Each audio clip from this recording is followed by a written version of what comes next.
तो क्लास हम आज शुरू करते हैं अपने नेक्स्ट टॉपिक के साथ, जो हमने वैसे तो लास्ट क्लास में शुरू किया था, बट मैं चाहता हूं कि मैं उसको शुरू से कराऊं। एंड टॉपिक का नाम है electronic displacement in a covalent bond. कि जब दो एटम्स के बीच में बेटा कोवैलेंट बॉन्ड बनता है तो क्या शेयर्ड इलेक्ट्रॉन पेयर वही का वही रहता है कि इधर उधर शिफ्ट होता है?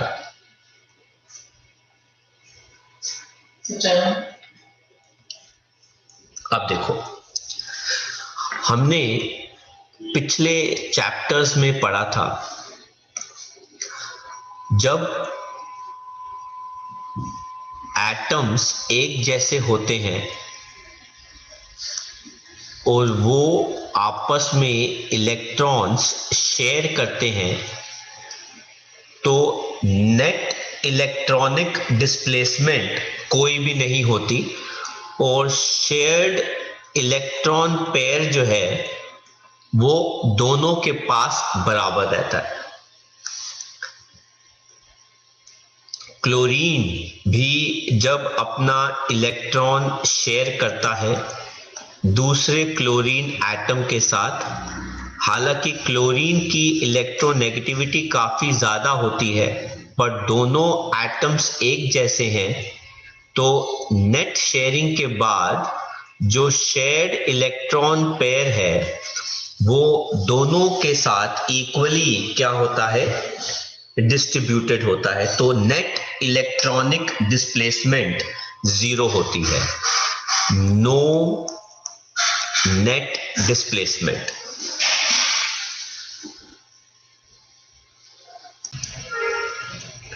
लेकिन जब हम ऑर्गेनिक केमिस्ट्री की बात करते हैं तो हम पहले से ही हम ये मान के चलते हैं कि ऑर्गेनिक केमिस्ट्री में जो फंक्शनल ग्रुप हैं वो दो टाइप के होते हैं।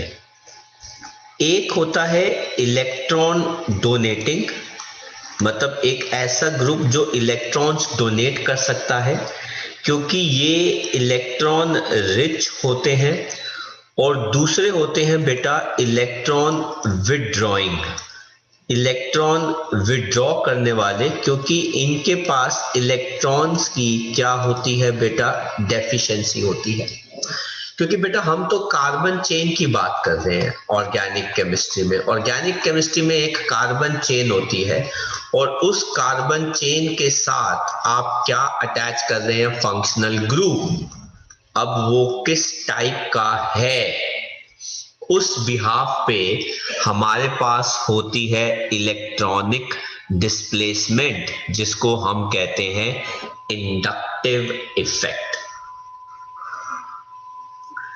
कहते हैं फंक्शनल ग्रुप जो कार्बन चेन के साथ अटैच किया गया है, या तो वो इलेक्ट्रॉन डेंसिटी को अपनी तरफ खींच लेगा या फिर वो इलेक्ट्रॉन डेंसिटी रिलीज कर देगा।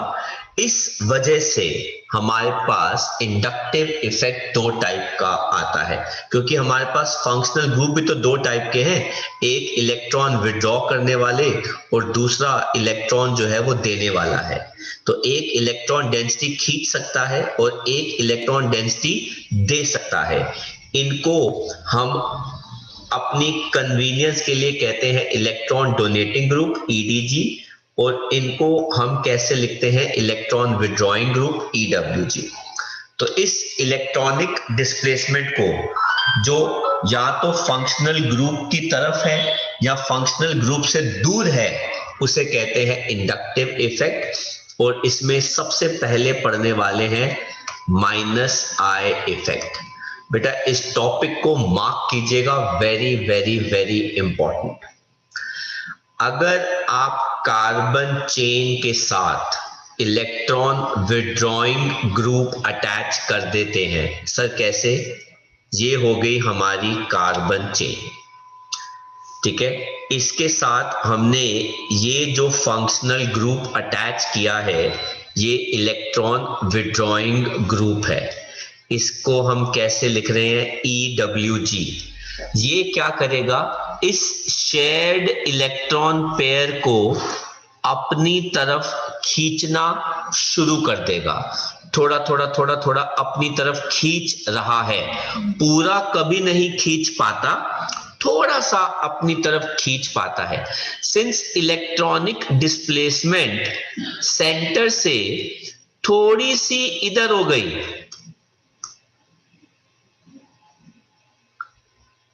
इलेक्ट्रॉनिक डिस्प्लेसमेंट सेंटर से थोड़ी सी इधर हो गई बेटा, इसके पास क्या आ गया, delta negative charge. Delta negative का मतलब होता है स्मॉल नेगेटिव चार्ज, क्योंकि इलेक्ट्रॉन थोड़ा सा इधर की तरफ शिफ्ट कर गया। उसी चार्ज को कंपेंसेट करने के लिए बेटा अल्फा कार्बन पे हमारे पास क्या आ जाता है, डेल्टा पॉजिटिव चार्ज।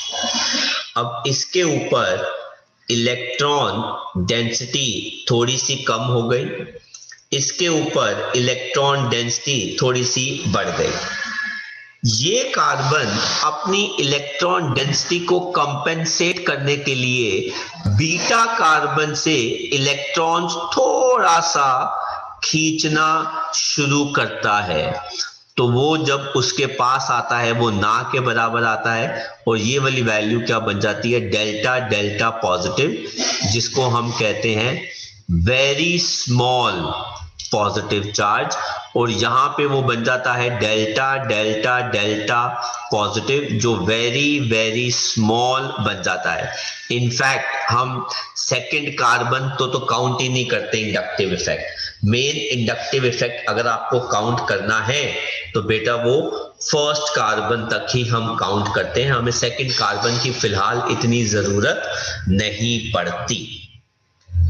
तो कहने का हमारा मतलब ये है कि जब हम कार्बन चेन के साथ इलेक्ट्रॉन विड्रॉइंग ग्रुप अटैच कर देते हैं, तो electron withdrawing group carbon chain से इलेक्ट्रॉन डेंसिटी खींचना, विड्रॉ करना शुरू कर देता है, जिसकी वजह से फंक्शनल ग्रुप पे छोटा सा डेल्टा नेगेटिव चार्ज आता है, और उसके साथ वाले कार्बन पे छोटा सा उतना ही डेल्टा पॉजिटिव चार्ज आ जाता है।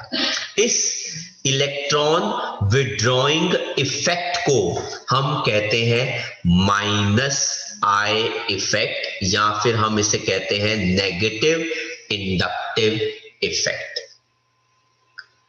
किसी को बेटा कोई चीज पूछनी हो तो बेटा इतना पार्ट आप कॉपी कर सकते हैं, ताकि फिर मैं आपको और समझा सकूं आगे। सर, ऐसे कौन से फंक्शनल ग्रुप होते हैं जो नेगेटिव इंडक्टिव इफेक्ट शो कर सकते हैं? तो बेटा उसका जवाब है nitro group, cyano group, carboxylic acid group, fluorine, chlorine, bromine, iodine. Actually में माइनस आई इफेक्ट वो ग्रुप शो कर सकते हैं बेटा जिनकी इलेक्ट्रोनेगेटिविटी ज्यादा हो, इज मोर। सर, एलिमेंट्स में तो हमने पढ़ा था कि फ्लोरीन की इलेक्ट्रोनेगेटिविटी सबसे ज्यादा होती है, वेरी ट्रू, पर बेटा वो एलिमेंट्स में है, सिर्फ फंक्शनल ग्रुप्स में नहीं है। तो out of all the elements it is fluorine जिसकी इलेक्ट्रोनेगेटिविटी ज्यादा होती है, पर फंक्शनल ग्रुप्स कुछ ऐसे होते हैं जिनकी इलेक्ट्रोनेगेटिविटी बेटा फ्लोरीन से भी ज्यादा होती है, जो आपके सामने हमने दे रखा है, nitro, cyano and carboxylic acid. Sir, क्या आप मुझे बता सकते हैं कि नाइट्रो की इलेक्ट्रोनेगेटिविटी ज्यादा क्यों है? तो बेटा ये आपके पास नाइट्रो ग्रुप हो गया, राइट। अब आप मुझे बताइए कि out of nitrogen and oxygen किसकी इलेक्ट्रोनेगेटिविटी ज्यादा है? ऑक्सीजन। बेटा इलेक्ट्रॉन डेंसिटी किसकी तरफ मूव कर रही है? ऑक्सीजन। इलेक्ट्रॉन डेंसिटी किसकी तरफ मूव कर रही है? ऑक्सीजन। तो बेटा नाइट्रोजन के ऊपर इलेक्ट्रॉन डेंसिटी ओवरऑल बहुत जबरदस्त फॉल कर गई, डिक्रीज कर गई। इसलिए बेटा ये नाइट्रोजन जिसके साथ भी जुड़ेगा उससे इलेक्ट्रॉन डेंसिटी खींचेगा। आया बेटा लॉजिक समझ में कि कैसे NO2 ग्रुप जो है वो नेचर में इलेक्ट्रॉन विड्रॉइंग है, क्योंकि नाइट्रोजन आगे जाके जिनके साथ अटैच्ड है उनकी इलेक्ट्रोनेगेटिविटी ज्यादा है। क्या मुझे कोई बता सकता है कि साइनाइड ग्रुप के अंदर ये साइनाइड ग्रुप जो है वो इलेक्ट्रोनेगेटिव क्यों है?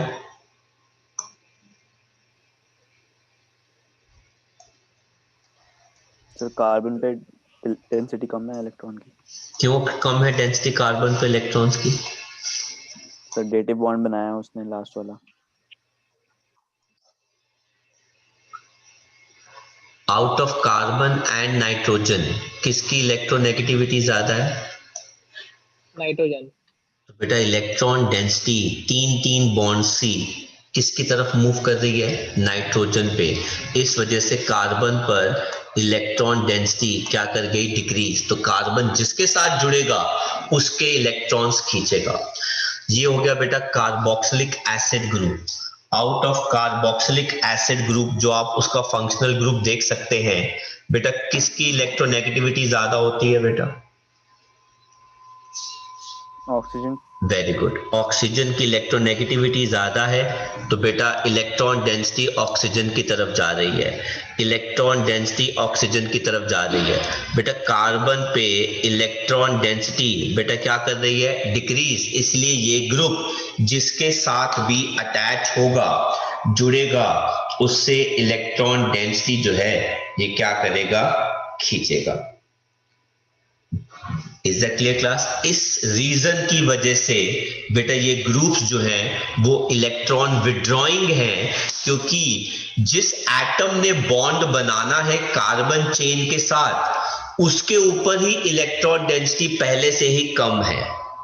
इस वजह से ये जहां पे भी अटैच होगा उस कार्बन से इलेक्ट्रॉन डेंसिटी पुल करने की कोशिश करेगा। कर लीजिए कॉपी बेटा। हाँ जी पे, तो ये लिस्ट आपने कॉपी कर ली है तो मैं इसको हटा रहा हूं। अब ऐसे ही बेटा हमारे पास आता है अगला इफेक्ट जिसको हम बेटा क्या कहते हैं? Plus I effect. ये पॉजिटिव इंडक्टिव इफेक्ट है एंड ये एग्जैक्टली ऑपोजिट है नेगेटिव इंडक्टिव इफेक्ट का। इस केस में जिस ग्रुप को आप जोड़ते हैं बेटा वो इलेक्ट्रॉन डोनेटिंग ग्रुप होता है और वो इलेक्ट्रॉन डेंसिटी पास करता है। जो शेयर्ड इलेक्ट्रॉन अभी इन दोनों के बीच में होना चाहिए अब वो थोड़ा सा कार्बन की तरफ शिफ्ट कर जाता है, जिसकी वजह से कार्बन पे डेल्टा नेगेटिव चार्ज आ जाता है और इस ग्रुप पे क्या आ जाता है? Delta positive charge. अब पिछली बार इन्होंने इलेक्ट्रॉन डेंसिटी ऐसे खींची थी, आज जब इसके ऊपर इलेक्ट्रॉन डेंसिटी बेटा क्या कर गई? इंक्रीज। तो ये आगे डोनेट करता है और ये भी खींचना शुरू कर देते हैं, तो इन पे चार्ज क्या आ जाता है? Delta delta negative. इस पे चार्ज क्या आता है? Delta delta delta negative. हालांकि हमें यहां तक तो पढ़ने की कोई जरूरत ही नहीं है, हमें सिर्फ यहीं तक अल्फा कार्बन तक ही पढ़ना है। तो इस इफेक्ट को हम कहते हैं पॉजिटिव इंडक्टिव इफेक्ट, जिसके अंदर electron donating group electron density pass करता है कार्बन चेन को। ये है बेटा लिस्ट ऑफ ऐसे ग्रुप्स जो बेटा क्या शो करते हैं? Plus I effect. Sir methyl plus I effect show क्यों करता है? देखो बेटा मिथाइल का बॉन्डिंग देखो, स्ट्रक्चर देखो। अब आप मुझे बताओ कि out of carbon and hydrogen किसकी इलेक्ट्रोनेगेटिविटी ज्यादा है? कार्बन। कार्बन। तो बेटे कार्बन जो है वो इलेक्ट्रॉन डेंसिटी क्या करेगा? पुल करेगा, या हाइड्रोजन इलेक्ट्रॉन डेंसिटी कार्बन को देगा, हाइड्रोजन इलेक्ट्रॉन डेंसिटी कार्बन को देगा, हाइड्रोजन इलेक्ट्रॉन डेंसिटी कार्बन को देगा। इससे क्या हो रहा है? इलेक्ट्रॉन डेंसिटी कार्बन के ऊपर क्या कर रही है? इंक्रीज। इसीलिए बेटा मिथाइल ग्रुप इलेक्ट्रॉन डोनेटिंग है। एंड अगर किसी कार्बन के साथ एक मिथाइल ग्रुप जुड़ जाए तो उसकी इलेक्ट्रॉन डोनेट करने की टेंडेंसी ज्यादा हो जाती है।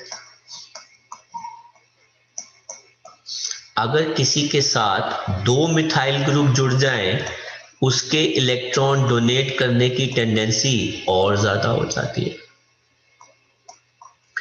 तीन ग्रुप जुड़ जाएं, इलेक्ट्रॉन डोनेट करने की टेंडेंसी बेटा और ज्यादा हो जाती है। इस वजह से बेटा ये वाला सबसे ज्यादा इलेक्ट्रॉन डोनेटिंग होता है। इस वजह से बेटा ये सबसे ज्यादा प्लस आई इफेक्ट शो करता है। अगर आपको इसमें से कोई चीज कॉपी करनी है या मार्क करनी है तो आप मार्क कर लीजिए। तो चलिए आगे बढ़ते हैं और बात करते हैं नेक्स्ट टाइप ऑफ इफेक्ट की, इलेक्ट्रॉनिक डिस्प्लेसमेंट की, जिसको हम बेटा कहते हैं इलेक्ट्रोमेरिक इफेक्ट। इलेक्ट्रोमेरिक इफेक्ट वो होता है जिसके अंदर कंप्लीट ट्रांसफर ऑफ इलेक्ट्रॉन होता है मल्टीपल बॉन्ड का, मतलब डबल बॉन्ड वाला इलेक्ट्रॉन या फिर ट्रिपल बॉन्ड वाला electron. To be more precise, pi electrons का शिफ्ट बेटा उसको हम कहते हैं इलेक्ट्रोमेरिक इफेक्ट। लेकिन लेकिन लेकिन in presence of attacking reagent, अगर अटैकिंग रिएजेंट होगा तो ही इलेक्ट्रोमेरिक इफेक्ट होगा बेटा। अगर अटैकिंग रिएजेंट नहीं होगा तो इलेक्ट्रोमेरिक इफेक्ट नहीं होता। अब यहां पर बेटा मैं आपको एक एग्जांपल देता हूं। मेरे पास ये वाला एक फंक्शनल ग्रुप है और इस फंक्शनल ग्रुप के अंदर ऑक्सीजन पे दो लोन पेयर होते हैं। बेटा इस फंक्शनल ग्रुप को हम कहते हैं कार्बोनाइल। बेटा ये एल्डिहाइड्स में भी होता है, कीटोन्स में भी होता है, कार्बोक्सिलिक एसिड में भी होता है एंड सो ऑन। ये फंक्शनल ग्रुप बेटा चुपचाप अच्छा खासा ऐसा एग्जिस्ट करता है, लेकिन जैसे ही आप इसके पास लेके आ जाते हो, let's suppose X minus. Sir ये X माइनस क्या है? Attacking reagent. जैसे ही X माइनस लेकर आओगे तो बेटा हम देखते हैं कि इसकी इलेक्ट्रॉन डेंसिटी शिफ्ट कर जाती है।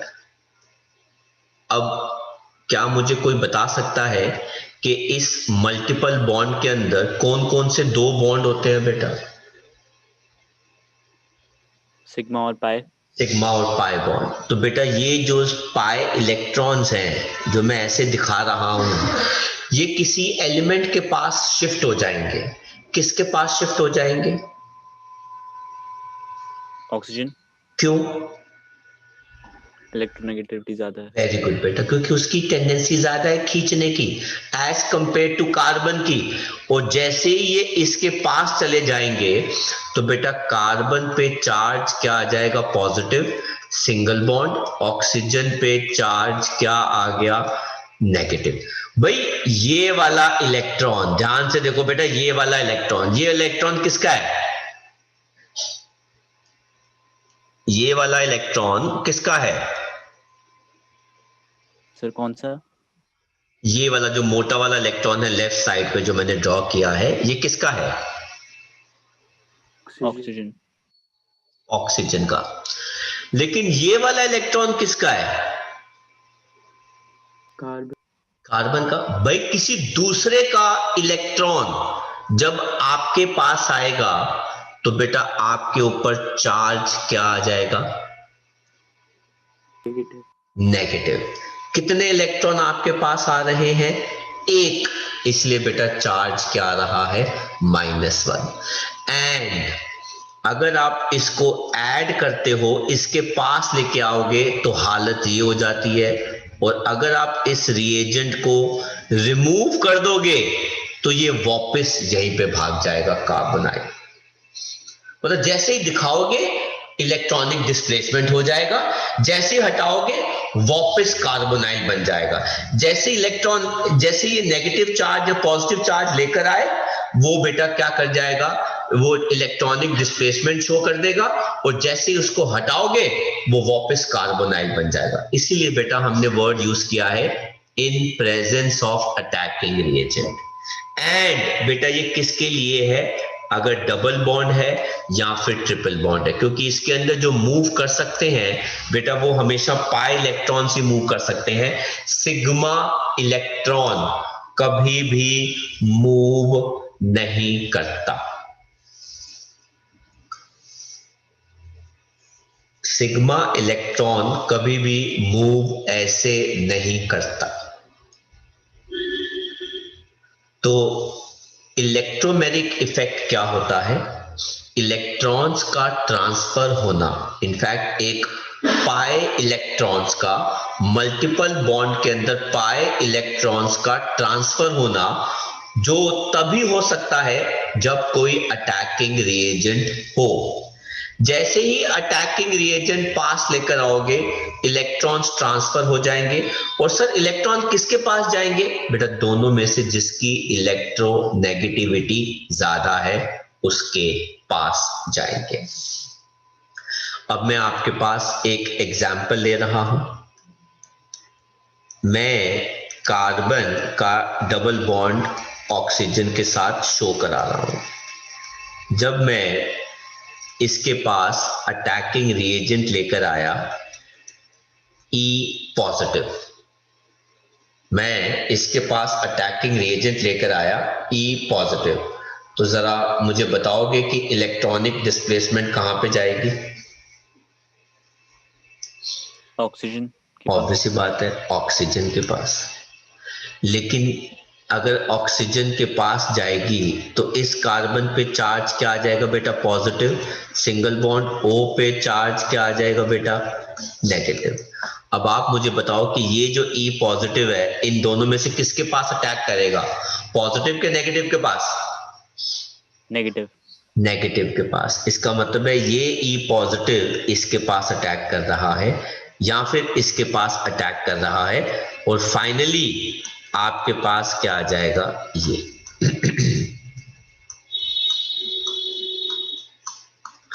इस इफेक्ट को हम कहते हैं +E इफेक्ट। सर डिफाइन करना, कहता है जब अटैकिंग रिएजेंट उसी एटम के पास जाए जिसके पास इलेक्ट्रॉनिक डिस्प्लेसमेंट शिफ्ट हुई है तो बेटा उसको कहते हैं +E इफेक्ट। लेकिन अगर मैं इसके पास अटैकिंग रिएजेंट E- लेकर आऊंगा तो क्या मुझे कोई बताएगा कि इलेक्ट्रॉनिक डिस्प्लेसमेंट किसके पास शिफ्ट होगी? ऑक्सीजन। बेटा वो तो ऑक्सीजन के पास ही होगी ना, क्योंकि इलेक्ट्रोनेगेटिविटी उसी की ज्यादा है, जिसकी वजह से C पे चार्ज क्या आ जाएगा? पॉजिटिव, और O पे चार्ज क्या आ जाएगा? नेगेटिव। लेकिन अटैकिंग रिएजेंट E किसको अटैक करेगा? कार्बन। वेरी गुड, कार्बन को, क्योंकि opposite charge attract each other. और आपके पास फाइनली ये क्या आ जाएगा? E, O पे क्या आ जाएगा बेटा? नेगेटिव चार्ज, और यहाँ पे क्या आ गया? E। इसको बेटा हम क्या कहते हैं? -E effect.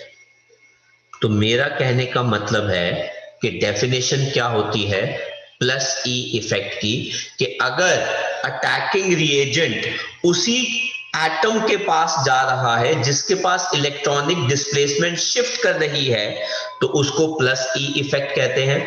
लेकिन अगर अटैकिंग रिएजेंट दूसरे एटम के पास जाता है जिसके पास इलेक्ट्रॉनिक डिस्प्लेसमेंट शिफ्ट नहीं करती, तो उसको बेटा हम कहते हैं माइनस ई इफेक्ट। तो इलेक्ट्रोमैग्नेटिक इफेक्ट जो होता है वो दो टाइप का होता है, प्लस ई और माइनस ई। दूसरा, ये मल्टीपल बॉन्ड्स के अंदर होता है जिनके अंदर पाई इलेक्ट्रॉन्स शिफ्ट कर सकते हैं। तीसरा, अटैकिंग रिएजेंट का होना बहुत जरूरी है। अटैकिंग रिएजेंट आएगा तो ही ये कॉन्सेप्ट आएगा, अदरवाइज वो बॉन्ड नहीं ब्रेक करेंगे, इलेक्ट्रॉनिक डिस्प्लेसमेंट शिफ्ट नहीं करेंगे। इसको हम एक और तरीके से देखते हैं, वो ये तरीका है कि अगर अटैकिंग रिएजेंट के बाद जो चार्ज बचता है उस स्पीशीज के ऊपर, उस हिसाब से उसको काउंट किया जाता है एज पॉजिटिव इंडक्टिव इफेक्ट और पॉजिटिव इलेक्ट्रोमैग्नेटिक इफेक्ट और नेगेटिव इलेक्ट्रोमैग्नेटिक इफेक्ट। बेटा कोई चीज कॉपी करनी है या पूछनी है तो आप पूछ सकते हैं। तो इसको मैं हटा रहा हूं। अब ये देखिए बेटा, पॉजिटिव इंडक्टिव इफेक्ट ये क्या कहता है?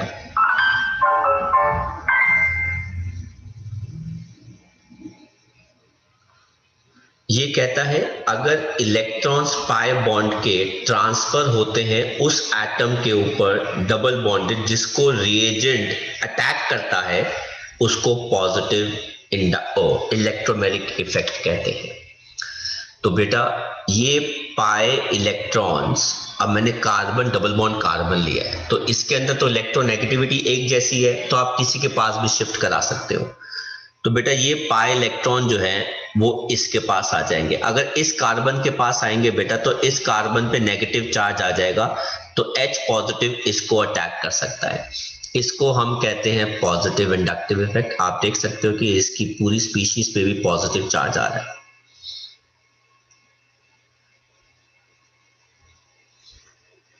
नेगेटिव इंडक्टिव इफेक्ट क्या कहते हैं बेटा? अगर इलेक्ट्रॉन्स डबल बॉन्ड के ट्रांसफर होते हैं उस एटम के ऊपर डबल बॉन्ड के जिसके ऊपर रिएजेंट अटैक नहीं करता, साथ वाले पे करता है, तो बेटा उसको हम क्या कहते हैं? Negative inductive effect. कुछ कॉपी करना है तो बेटा आप कॉपी कर सकते हैं। और इस केस में अगर मैं आपको नेगेटिव इंडक्टिव इफेक्ट का एग्जाम्पल ड्रॉ करके बताऊं तो C डबल बॉन्ड C, मैं H पॉजिटिव की जगह H माइनस लेकर आ रहा हूं। इलेक्ट्रॉनिक डिस्प्लेसमेंट यही जा रही है, पर माइनस वाला H जो है वो दूसरे कार्बन को अटैक कर रहा है, इसकी वजह से इसके पास आ गया C बॉन्ड H और इस कार्बन पे चार्ज क्या आ जाएगा? माइनस, जिसको मैंने सर्कल से शो करा दिया और एक लोन पेयर दिखा दिया। इसे कहते हैं नेगेटिव इंडक्टिव इफेक्ट। कर लो कॉपी। तो आगे बढ़ते हैं। ये देख लीजिए बेटा, इस बार हम एक साइनाइड ग्रुप को लेकर आ रहे हैं और इस बार हमने C डबल बॉन्ड O ले लिया है। हम जानते हैं कि ऑक्सीजन की इलेक्ट्रोनेगेटिविटी ज्यादा है, तो पाई इलेक्ट्रॉन्स O के ऊपर आएंगे, C पे चार्ज क्या आ जाएगा? पॉजिटिव, तो Cn ने उसको अटैक कर दिया और O के ऊपर 3 लोन पेयर आ गए। इसे कहते हैं नेगेटिव इलेक्ट्रोमैग्नेटिक इफेक्ट। देन आता है नेक्स्ट हमारा वन वेरी इंपॉर्टेंट टॉपिक जिसको हम कहते हैं रेजोनेंस या फिर मेसोमेरिज्म। ये हम केमिकल बॉन्डिंग में भी पढ़ चुके हैं और रेजोनेंस ऑर्गेनिक केमिस्ट्री में ज्यादा इंपॉर्टेंस रखती है, क्योंकि हर जगह या मोस्ट ऑफ द केसेस में आपको रेजोनेंस जो है वो मिल जाएगी। तो प्लीज ध्यान दीजिएगा, कॉन्सेप्ट सेम ही है। वही बात, जब एक सिंगल स्ट्रक्चर सारी प्रॉपर्टीज एक मॉलिक्यूल की एक्सप्लेन नहीं कर सकता तो हम दो या दो से ज्यादा स्ट्रक्चर्स ड्रॉ करते हैं। इन स्ट्रक्चर्स को हम कैनोनिकल या रेजोनेटिंग स्ट्रक्चर्स कहते हैं। लेकिन वो सिंगल स्ट्रक्चर जो सारी प्रॉपर्टीज को एक्सप्लेन करता है उसको हम कहते हैं रेजोनेटिंग स्ट्रक्चर या रेजोनेटिंग हाइब्रिड। लेकिन बेटा रेजोनेटिंग हाइब्रिड नेचर में एग्जिस्ट करता है, पर उसको ड्रॉ करना हमारे लिए बड़ा मुश्किल होता है। आप कैनोनिकल स्ट्रक्चर्स ड्रॉ कर सकते हैं, पर रेजोनेटिंग स्ट्रक्चर जो होता है वो ड्रॉ नहीं कर सकते। तो जरा देखते हैं ओजोन का रेजोनेटिंग स्ट्रक्चर। आपको बताया था कि बेटा ओजोन के अंदर डबल बॉन्ड होता है, सिंगल बॉन्ड। अगर ऑक्सीजन के बीच में डबल बॉन्ड होगा तो उसकी लेंथ 121 पिकोमीटर होगी, अगर सिंगल बॉन्ड होगा तो लेंथ 140 पिकोमीटर होगी। लेकिन हमने देखा है कि नेचर में जो ऑक्सीजन ओजोन मॉलिक्यूल होता है उसके अंदर दोनों ही लेंथ कितनी होती है, 128 पिकोमीटर। इसका मतलब है हम कहते हैं कि वो पार्शियल डबल बॉन्ड जैसा कैरेक्टर शो करता है, क्योंकि उससे ज्यादा स्टेबिलिटी मिलती है मॉलिक्यूल को। rather than showing a double bond and a single bond, it prefers to show partial double bond character। अब यहां पर हमने टाइम पास के लिए ये रेजोनेटिंग हाइब्रिड ड्रॉ कर लिया है, पर असलियत में रजिस्टर में या बुक्स में हम सिर्फ कैनोनिकल स्ट्रक्चर्स ही ड्रॉ कर सकते हैं, और जो ड्रॉ करने को पूछे जाते हैं। रेजोनेटिंग हाइब्रिड यूजुअली ड्रॉ करने को पूछा नहीं जाता। एक आधे मॉलिक्यूल के रेजोनेटिंग हाइब्रिड तो हम ड्रॉ कर भी लेंगे, पर कुछ तो ऐसे मॉलिक्यूल्स हैं जिनके रेजोनेटिंग हाइब्रिड ड्रॉ करने बहुत ही मुश्किल होते हैं प्रैक्टिकली। तो इसीलिए अगर वो आपसे रेजोनेटिंग स्ट्रक्चर्स पूछते हैं तो बेटा आपको रेजोनेटिंग या कैनोनिकल स्ट्रक्चर्स जो हैं वो ड्रॉ करने होंगे, जो लुइस कॉन्सेप्ट को फॉलो करते हैं। मतलब 8 वैलेंस इलेक्ट्रॉन्स होने चाहिए हर एक मॉलिक्यूल के केस के अंदर। यहां से बेटा कुछ कॉपी करना है तो मैं आगे बात करता हूं। नेक्स्ट ये देखिए बेटा, कार्बोक्सिलिक एसिड भी रेजोनेंस शो करता है। अब आप यहां पे देखिए, कार्बन का डबल बॉन्ड है ऑक्सीजन के साथ, 2 लोन पेयर हो गए। यहां पे कार्बन का सिंगल बॉन्ड है O के साथ, 2 लोन पेयर है। अब सिंस इस ऑक्सीजन की इलेक्ट्रोनेगेटिविटी ज्यादा है, तो ये वाला ऑक्सीजन क्या करता है, पाए इलेक्ट्रॉन्स को अपनी तरफ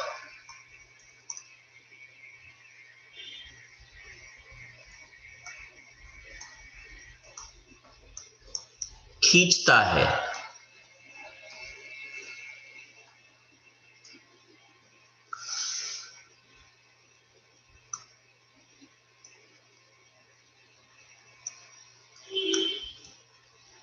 अगर वो अपनी तरफ खींचेगा तो बेटा O पे चार्ज आ जाएगा नेगेटिव और C पे पॉजिटिव चार्ज आने लगता है। उसी समय ऑक्सीजन अपना लोन पेयर यहां ले आता है और वो पॉजिटिव चार्ज O के ऊपर शिफ्ट हो जाता है।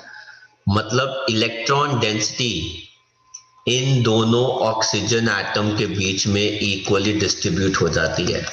तो जो बच्चे समझते हैं कि कार्बोक्सिलिक एसिड के अंदर कार्बन का डबल बॉन्ड होता है ऑक्सीजन के साथ और सिंगल बॉन्ड होता है OH के साथ, तो एक्चुअली में ये गलत है। कार्बोक्सिलिक एसिड के अंदर ये दोनों बॉन्ड लेंथ जो है बेटा वो एक जैसी होती हैं due to partial double bond character. Partial double bond character sir किसकी वजह से, रेजोनेंस की वजह से।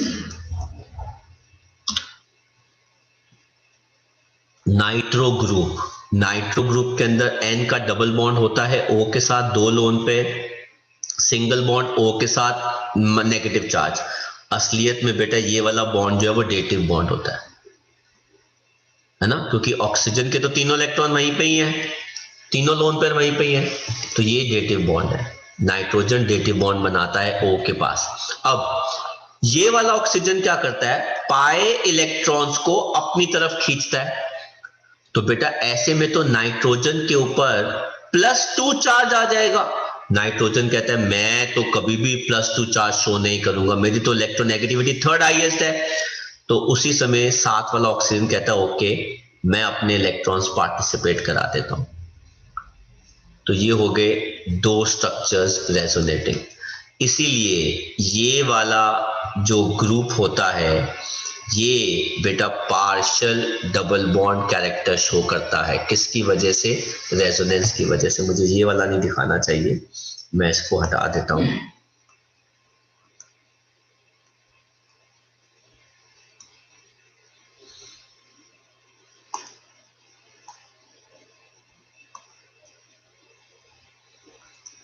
तो ये वाला जो ग्रुप है, लोग समझते हैं कि यहाँ पे डबल बॉन्ड नाइट्रोजन का ऑक्सीजन के साथ, सिंगल बॉन्ड नाइट्रोजन का एक ऑक्सीजन के साथ। नो, ये दोनों बॉन्ड लेंथ जो है नाइट्रो ग्रुप की बराबर होती हैं।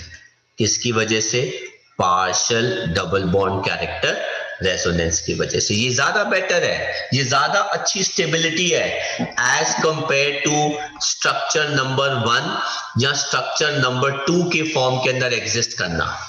तो उनसे एग्जिस्ट करने से बेटर है कि आप रेजोनेंस शो करो, क्योंकि उससे दोनों बॉन्ड्स को एक जैसा नेचर और बिहेवियर शो करने को मिलता है। ऐसे ही बेटा बेंजीन, आप अगर इस बेंजीन को देखोगे तो इसके अंदर लेट्स सपोज अगर मैं यहां पे मार्क करूं 1 2 3 4 5 6,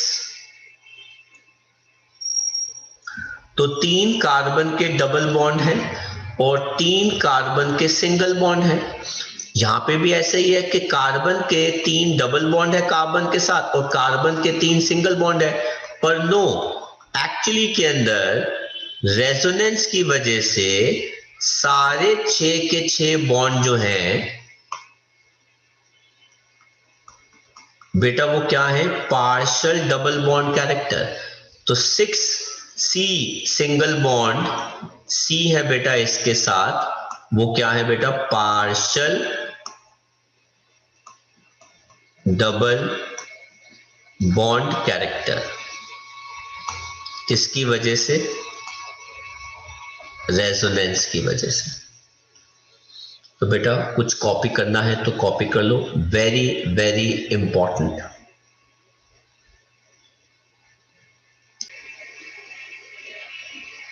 तो अगला जो हमारा एग्जाम्पल आता है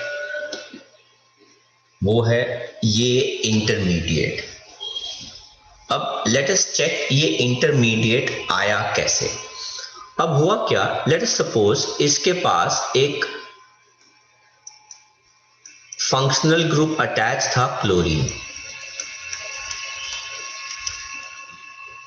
मैंने इसको बोला कि भाई आप मुझे ना अपना एक फंक्शनल ग्रुप दे दो क्लोरीन, और उसके बदले मैं आपको एक नया फंक्शनल ग्रुप दे देता हूं जो क्लोरीन से बहुत बढ़िया है। अगर भाई मैं ऐसे किसी को बोलूंगा तो उसको लालच तो आ ही जाएगा। तो क्या हुआ, हमने ये वाला बॉन्ड ब्रेक कराया इस तरीके से कि Cl- बाहर चला गया। अगर Cl- बाहर चला गया तो बेटा इस कार्बन पे चार्ज क्या रहेगा, पॉजिटिव, और ये बन गया इंटरमीडिएट। अब इलेक्ट्रॉन डेंसिटी इस कार्बन पे कम हो गई, तो बेटा इस मॉलिक्यूल ने कहा कि घबराओ नहीं, आप अपने पड़ोसी कार्बन का पाए इलेक्ट्रॉन मेरे पास शिफ्ट कर दो, तो ये पॉजिटिव चार्ज मैं कार्बन के पास शिफ्ट कर देता हूं। मतलब जो इलेक्ट्रॉन डेंसिटी का लॉस पहले सिर्फ एक कार्बन के ऊपर था, अब वो इलेक्ट्रॉन डेंसिटी का लॉस दो कार्बन के बीच में इक्वली क्या हो गया, डिस्ट्रीब्यूट हो गया। ना इसका मैं आपको एक बड़ा और सिंपल सा एग्जांपल देता हूं। भगवान न करे आपके लेट्स सपोज अक्षत के 100 रुपीज गुम गए, भगवान ना करे, ठीक है। अब अक्षत के 100 रुपीज गुम गए तो ये लॉस किसका हुआ? सर मेरा। ओनली लॉस ऑफ अक्षत। अक्षत ने ये बात घर में अपने पेरेंट्स को बताया, तो पेरेंट्स ने कहा कोई ऐसी बात नहीं अक्षत, आप टेंशन मत लो, आप ऐसा करो मेरे से 50 रुपीज ले लो। अब ये लॉस किसके बीच में डिस्ट्रीब्यूट हो गया?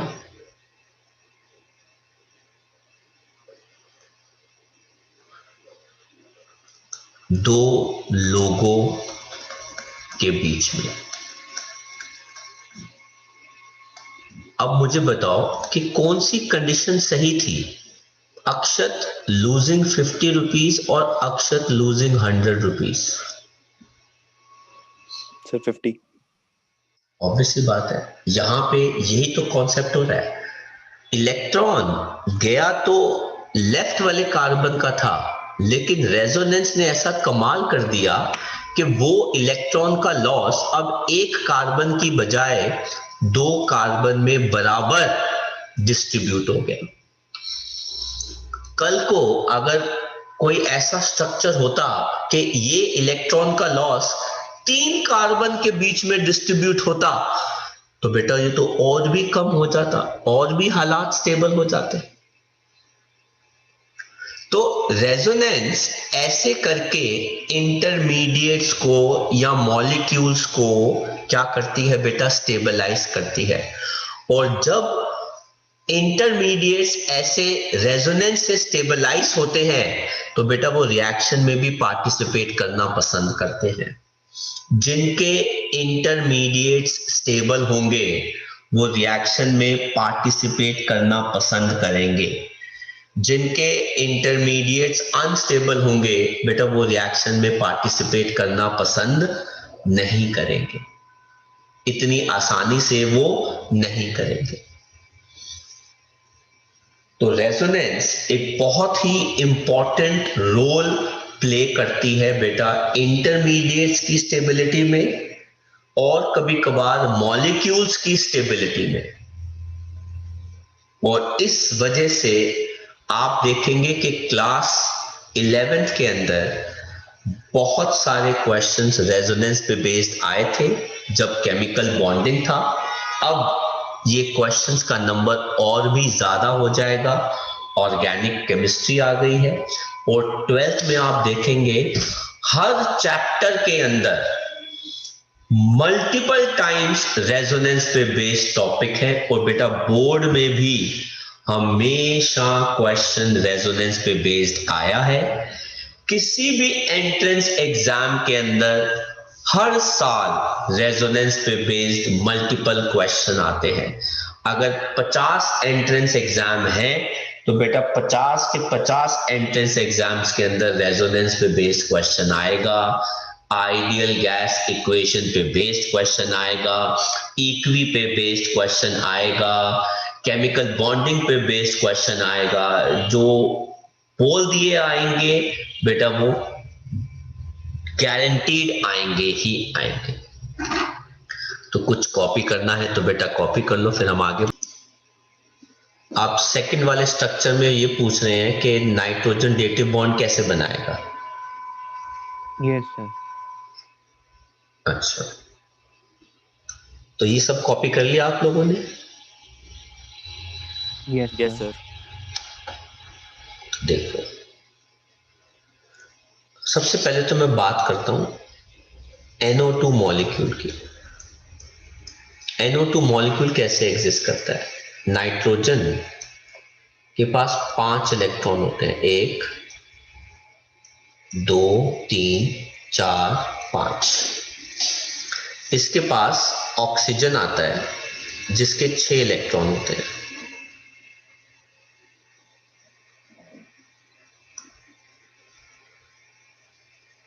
ये आ गया पहला ऑक्सीजन जिसके अपने 6 इलेक्ट्रॉन है, और ये आ गया दूसरा ऑक्सीजन जिसके अपने भी 6 इलेक्ट्रॉन है।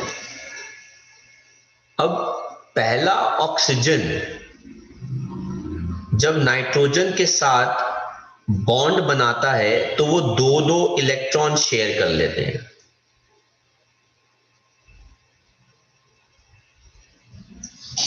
इससे क्या हो गया, नाइट्रोजन का डबल बॉन्ड बन गया पहले ऑक्सीजन के साथ। ये वाला ऑक्सीजन नाइट्रोजन के ही 2 इलेक्ट्रॉन्स लेकर बॉन्ड बना लेता है। तो ये कौन सा बॉन्ड बन गया, डेटिव बॉन्ड।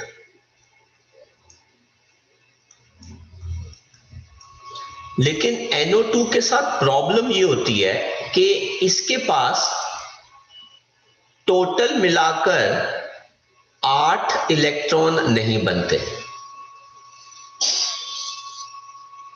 तो इसलिए अब इस स्ट्रक्चर को, अब जब इसमें डेटिव बॉन्ड आ रहा है तो इसमें नेगेटिव चार्ज आएगा और इस पे चार्ज क्या आएगा, पॉजिटिव। तो मैंने इसको ऐसे दिखा दिया।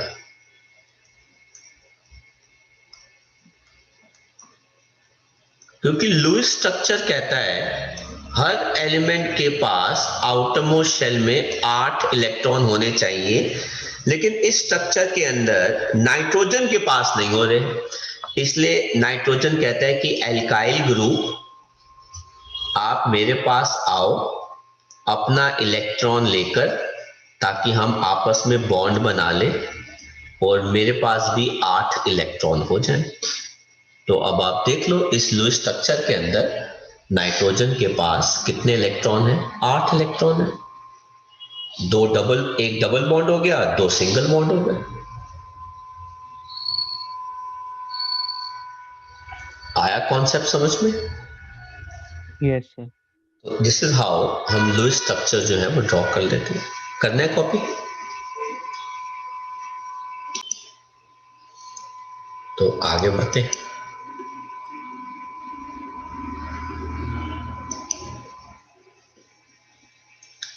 रेजोनेंस और मेसोमेरिक इफेक्ट। कहते हैं in case of conjugated system. अब सर ये कॉन्जुगेटेड सिस्टम क्या होता है? कॉन्जुगेटेड सिस्टम वो होता है जिसके पास alternate double bond single bond double bond single का कॉन्सेप्ट होता है, और इसका सबसे अच्छा एग्जाम्पल जो है वो बेंजीन होता है। Having alternate sigma bond pi bond, electrons can flow from one part of the system to the another of the same system due to resonance, creating centers। कहीं पे डेंसिटी इलेक्ट्रॉन की कम होती है, कहीं पे डेंसिटी इलेक्ट्रॉन की क्या कर जाती है, ज्यादा हो जाती है। तो पाए इलेक्ट्रॉन्स के मूव करने की वजह से इलेक्ट्रॉन डेंसिटी कहीं पे ज्यादा हो जाती है और कहीं पे क्या हो जाती है, कम हो जाती है। मुझे लगता है कि मैं इसको आज शुरू नहीं करूंगा, क्योंकि मैं इसको एक ही क्लास में खत्म करना चाहता हूं, क्योंकि ये काफी बड़ा टॉपिक है।